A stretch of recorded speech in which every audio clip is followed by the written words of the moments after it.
বিশ্ববিদ্যালয়ের ক্লাসরুমেই বিয়ের আসর, শিক্ষিকার সঙ্গে বিয়ে করছেন তারই এক ছাত্র।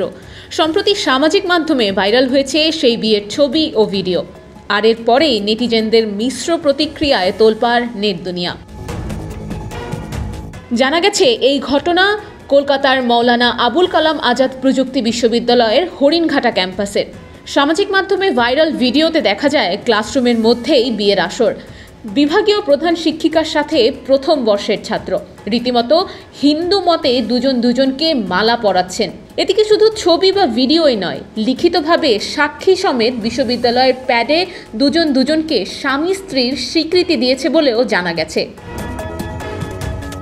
এই ভিডিও প্রকাশের পর থেকেই শুরু হয়েছে বিতর্ক। বিশ্ববিদ্যালয় জুড়ে চলছে শোরগোল।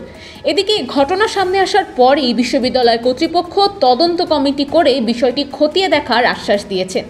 জানা গেছে বিশ্ববিদ্যালয়ের তরফ থেকে ওই ছাত্রকে সাসপেন্ড করা হয়েছে, পাশাপাশি তদন্ত শেষ না হওয়া পর্যন্ত ওই শিক্ষিকাকে ছুটিতে পাঠানো হয়েছে বলেও জানা গেছে। IBTV USA, new York.